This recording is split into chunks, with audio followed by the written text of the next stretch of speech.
Bonjour à tous, c'est Jazzy, et si vous regardez cette vidéo, c'est que vous vous intéressez au montage vidéo. Et c'est le but de ce que je suis en train de présenter maintenant. Je voudrais partager cette expérience avec vous. La dernière fois, on a fait une petite introduction où on a parlé des différentes choses qu'on va présenter dans cette série, et on commence par les logiciels de capture. Alors, généralement, j'essaie d'utiliser les logiciels les plus communs, les logiciels qui ont une grande communauté, donc j'ai commencé bien évidemment par un logiciel natif de Windows, surtout Windows 10. Si vous utilisez des versions antérieures, vous n'allez pas le trouver. Il s'agit de Xbox Game Bar. Bon, Xbox Game Bar, c'est pas uniquement un logiciel pour Xbox comme je croyais au début, mais ça permet de faire des captures vidéo et notamment le fait d'utiliser quelques raccourcis clavier pour lancer des captures. Donc si on veut faire une capture, c'est Windows Alt R. Si on veut faire une capture d'écran tout simplement, il y a un raccourci, mais franchement pour une capture d'écran, j'utilise directement le print screen du clavier. J'utilise pas ce logiciel. Mais pour capturer des vidéos, c'est ce que j'utilisais au départ. Alors c'est un bon logiciel, sauf que les vidéos qu'il capture sont lourdes. On peut le paramétrer un petit peu si on va dans les paramètres avancés, mais on peut pas diminuer. Généralement, on peut pas diminuer la taille. On peut que l'augmenter si on veut avoir du 60 fps par exemple, c'est possible, mais si on veut avoir moins, c'est un peu dur. Et le problème que ce logiciel me créait, c'est que il était lourd pour mes logiciels de montage. Quand on fait du montage, on a envie quand même de voir défiler la vidéo pour voir ce que ça donne. Mais moi, j'avais des FPS de l'ordre de 2 captures ou une capture par seconde, ce qui était vraiment dur à gérer. Du coup, c'était pas possible. La deuxième chose pour laquelle j'ai laissé tomber ce logiciel, c'est que je voulais que la capture du son soit spéciale. Je voudrais que ce que je dis en micro soit séparé du son de l'ordinateur. Comme ça, quand je fais par exemple un jeu, quand je capture un jeu, je veux que le son du jeu soit enregistré sur une piste séparée de ma piste micro. Parce que le son du jeu, il accompagne la vidéo. Mais ce que je dis en micro, c'est quelque chose que je vais modifier après, que je vais essayer d'améliorer. Et si les deux sont sur la même piste, je pourrais pas faire ça. Et du coup, j'ai cherché, il y a des logiciels payants qui peuvent faire ça, il y a des logiciels respectables, mais j'ai trouvé le Graal, c'est OBS. OBS, il permet de faire ça. Donc, je vais directement, si vous voulez, franchement, j'ai beaucoup cherché, OBS, c'est la référence qui reste accessible à tout le monde. Elle est gratuite, elle est performante, et elle permet des options très intéressantes. Donc, comme j'ai dit, je vous laisse regarder les paramètres. Je vous laisse regarder comment l'utiliser. Mais la raison pour laquelle j'ai choisi OBS, c'est ça. Dans les paramètres de sortie, vous allez voir piste audio. Vous allez voir jusqu'à 6 pistes. Donc, ce logiciel permet d'enregistrer jusqu'à 6 pistes.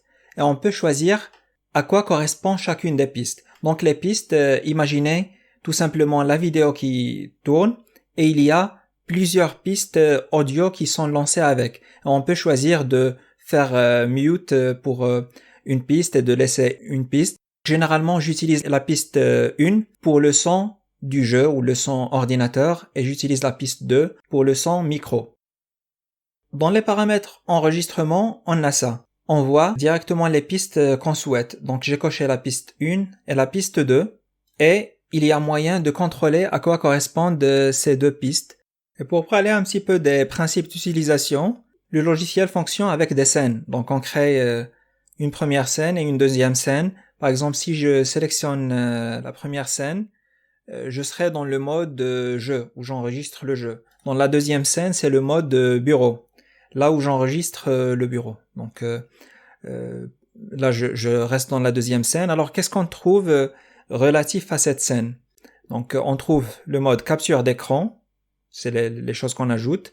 Capture audio, sortie, donc ça c'est la sortie ordinateur. Et puis, capture audio entrée, ça c'est mon microphone. Si j'ai d'autres microphones, je peux ajouter d'autres entrées. Ce que je voulais vous montrer, c'est les propriétés audio avancées. Et c'est ça qui va nous permettre de choisir à quoi correspond chaque piste. Maintenant que j'ai ajouté mes deux captures audio, la capture audio microphone, je l'ai affectée à la piste 2. Et la capture audio du PC, c'est-à-dire le son du jeu, je l'ai affecté à la piste 1. Maintenant, je vais vous montrer à quoi correspondent les vidéos qui sortent. Là, je suis en train de tourner des vidéos de jeu Minecraft, donc c'est à ça que ressemble mon dossier de sortie. Les vidéos que vous avez, essayez de les voir. Essayez de voir la distinction quand vous avez une vidéo avec 2 pistes. Je vais lancer avec VLC. Par exemple, ça c'est la première vidéo que j'ai effectuée. Je la lance. Vous n'entendez rien. Vous n'entendez rien parce que cette vidéo correspond au son du PC. C'est-à-dire VLC, quand il va lire, il va directement lire la première piste de la vidéo. C'est pour ça que vous n'entendez pas ma voix. Maintenant, je vais ouvrir la même vidéo avec lecteur Windows Media. Oui, on peut l'utiliser aussi. Essayez d'écouter. Bonjour à tous, c'est Jazzy. Je fais de l'édition de vidéos depuis un moment. J'ai commencé à faire des vidéos Minecraft. Et aujourd'hui, je souhaite partager cette expérience avec vous. Vous parler des logiciels que j'utilise. Donc, comme vous voyez, j'ai ouvert la même vidéo avec 2 logiciels différents. Donc, il y a VLC qui va lire la piste 1 et pas la piste 2. Et puis, il y a Windows Media Player qui va lire la piste 2 et pas la piste 1. C'est-à-dire que vous avez la même vidéo avec 2 pistes. Et j'utilise ça surtout pour le logiciel Audacity. On va en parler parce que ça, c'est un logiciel qui mérite une vidéo complète. Ce logiciel-là, si je le prends, que je glisse cette vidéo dedans, il va essayer d'analyser les 2 pistes audio. Comme vous voyez, je vois les 2 pistes devant moi. Je peux les sélectionner toutes les 2, les ouvrir. Et là, vous allez voir la piste audio, la première piste qui correspond au son ordinateur qui est vide, parce qu'il n'y avait pas de son en ce moment-là.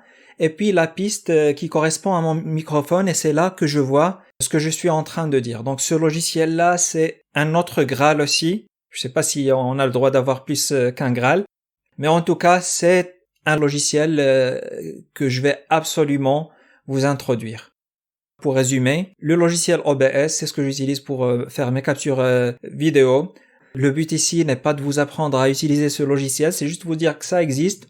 Voilà pourquoi je l'ai utilisé. Donc je l'ai utilisé parce que je peux contrôler la taille de mes vidéos, je peux contrôler la qualité, je peux contrôler les pistes audio, ce qui doit aller sur chaque piste, et généralement ça fait un rendu fluide, généralement ça pose pas de problème.